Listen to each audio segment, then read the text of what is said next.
Julia sat on the edge of the bed, staring at the nursery door. It had remained closed since the day she and Miguel returned from the hospital without their baby. The silence in the house was unbearable, thick with an absence she couldn't escape. Miguel had suggested they pack away the crib, the tiny clothes, the stuffed animals that still smelled of fabric softener. She refused. Letting go felt like erasing him. The clock on the nightstand read 3:12 a.m. Sleep had become a stranger, replaced by an emptiness that pressed on her chest like a stone. Miguel lay beside her, his breath steady in the quiet. He had learned to sleep through the weight of their grief, or at least to pretend he could. Julia envied him for that. Then a sound, soft, distant, a faint whimpering, like the mewling of a kitten. Julia sat up, her pulse quickening. The sound came again, thin, delicate, unmistakable. A baby's cry. Her breath hitched. She turned toward Miguel, but he didn't stir. The cry was coming from the hallway. No, from the nursery. Her body moved before her mind could process. Barefoot, she padded across the room, her hands trembling as she reached for the door handle. The hallway was dimly lit by the glow of the street lamp outside. The nursery door stood slightly ajar. Though she knew it had been closed when she went to bed, she hesitated. The crying had stopped. The only sound now was the distant hum of the refrigerator downstairs, the occasional creak of the house settling. But the air was different, heavy, charged, like the moment before a storm. She stepped inside. The crib stood against the far wall, draped in shadows. Her breath caught as she saw it sway, just the slightest movement, as if something had recently shifted inside it. Julia's hand flew to her mouth. She took a hesitant step forward, but the room suddenly felt colder, an unnatural chill crawling up her spine. The air carried the faintest trace of something familiar. Warm milk, baby powder, the scent of him. A sob built in her throat. She reached out, fingertips brushing the edge of the crib. Empty.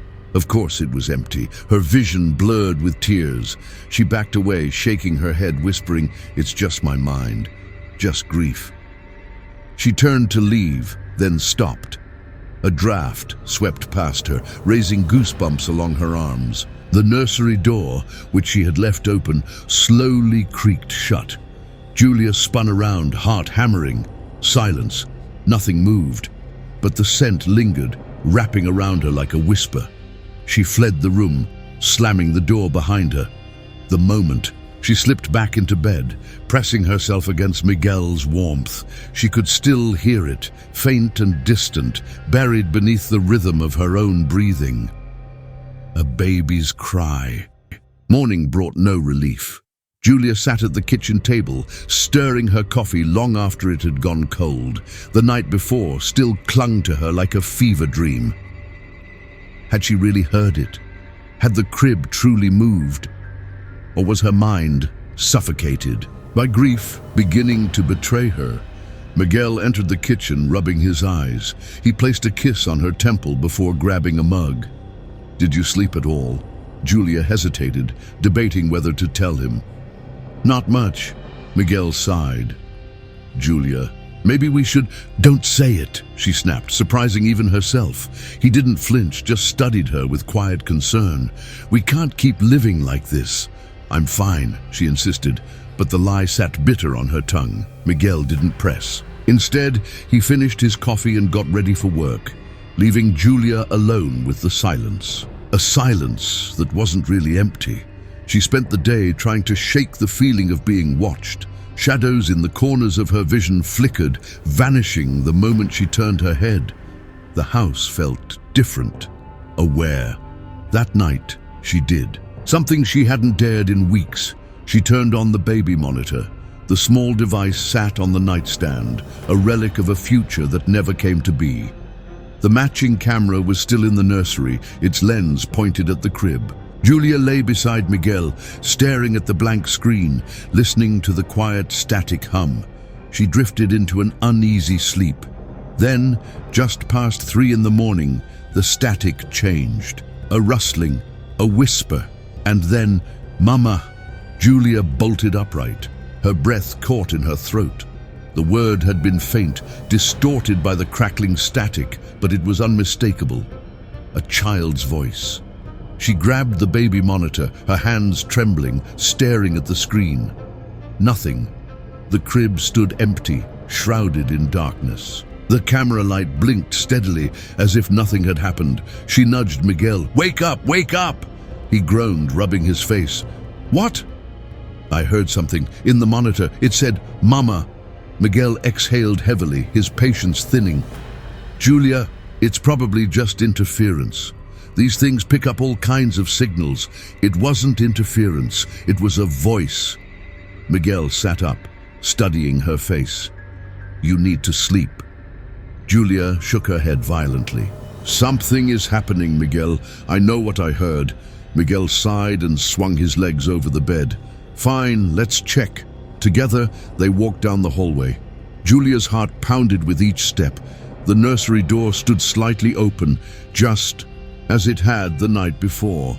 A chill seeped through the cracks. Miguel pushed the door open, flipping on the light. "See? Nothing." Julia stepped inside, hugging herself. The room was freezing. The scent of warm milk and powder clung to the air. The crib sat still and empty, and yet the walls felt wrong. The very air of the room seemed to pulse, as if the house itself was breathing. The shadows stretched unnaturally along the floor. Julia felt an overwhelming pressure, a sensation that someone was here. Miguel shivered. "Let's go back to bed." But Julia couldn't move. A presence pressed against her skin, suffocating, demanding. Then the mobile above the crib began to turn, slowly at first, then faster, the small plush animals twirling violently. Then the closet door creaked open. Julia gasped. A shape moved within the darkness. Miguel grabbed her arm. "We're leaving. Now!" He pulled her toward the door, but the room fought back. The air thickened, the walls groaned. The crib shuddered, rattling against the floorboards. The temperature plummeted, then a whisper. So close, it brushed against Julia's ear. "You left me." The light flickered. A shadow stretched from the crib, crawling toward her.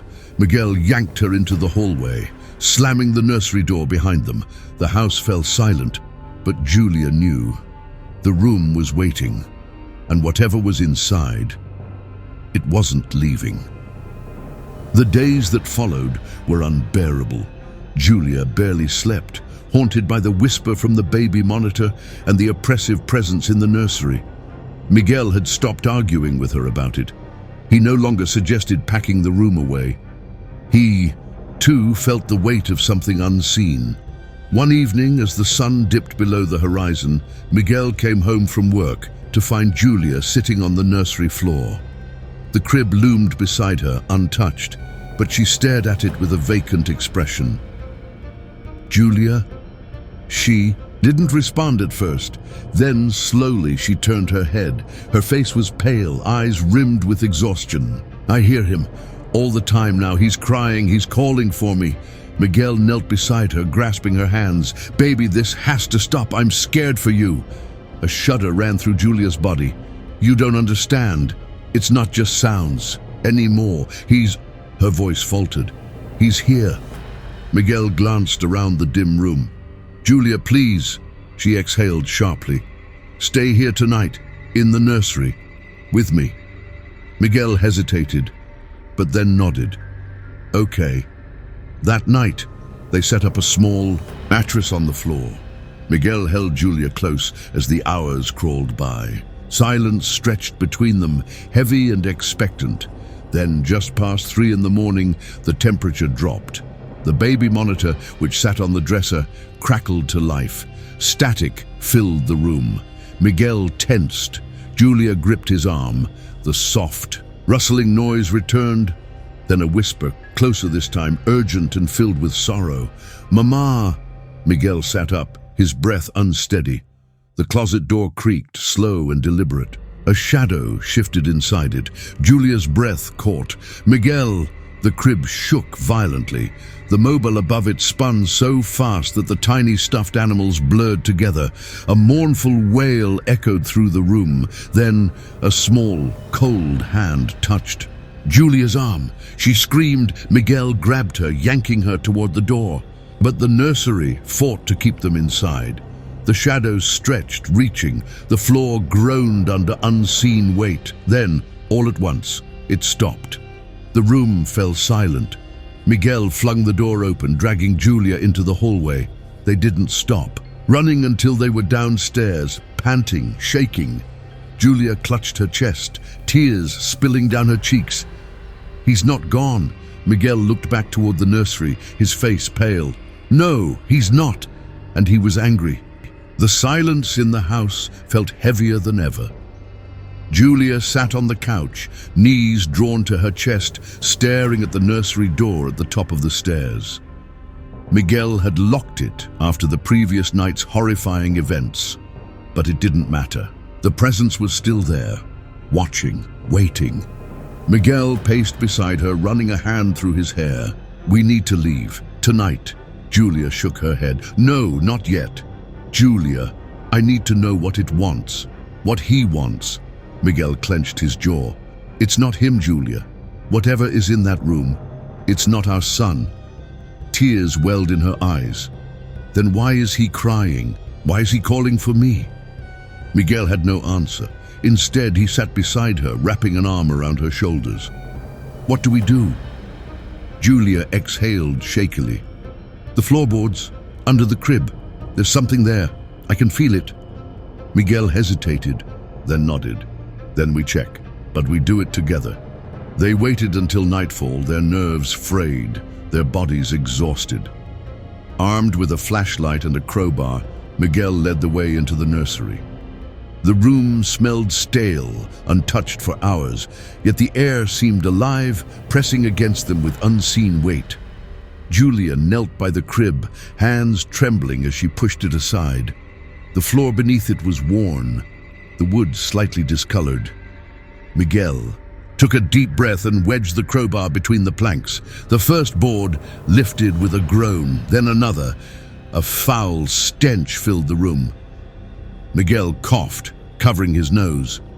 Julia's stomach churned as she peered into the hollow space beneath the floor. At first, all she saw was darkness, then a bundle of cloth. Miguel reached down, hesitating before pulling it up. The fabric was brittle, crumbling at the edges. As he unwrapped it, Julia's breath hitched. Tiny bones, the remains of an infant, lay curled within the decayed fabric, fragile and unmoving. A sob escaped Julia's lips, her hands covering her mouth. "Oh my God," Miguel whispered, his voice barely audible. Julia shook her head, tears streaming down her face. "It's not ours. It's not our baby." The realization struck them both at once. This was someone else's child. Then the room breathed. A low wail erupted from the baby monitor, even though it wasn't turned on. The air turned ice cold, and the mobile above the crib began to spin faster and faster. The shadows in the corners of the room swelled, twisting and writhing. A whisper slithered through the air, mournful, desperate. "Mama!" Miguel grabbed Julia's hand. "We need to leave now." But Julia didn't move. She looked at the tiny skeleton, then at the darkness swirling around them. "We have to help." "Julia, he was forgotten here. Left alone, that's why. He's crying. He's scared. He's been scared for so long." Tears mixed with the dust on her hands as she gently touched the remains. "You're not alone anymore," she whispered. "I see you. I hear you." The shadows trembled. The crib stopped, shaking. The air lightened, just a fraction, then a final whisper, soft and relieved, "Mama." A warmth spread through the room. The scent of baby powder, of milk, of something innocent and pure. And then, the presence was gone. The weight lifted. The nursery, for the first time in months, felt truly empty. Julia wept. Miguel held her, pressing his forehead against hers. "He's free," Julia murmured. "He can rest now." Miguel nodded, holding her close. "So can we." As they placed the tiny remains in a proper burial, Julia felt the grief inside her shift, not disappear, but change. The pain of losing her own child would never fade, but tonight she had given peace to another. And in doing so, she had begun to find her own. If you like this story, subscribe to the channel, activate notifications, leave your like, and see you in the next video.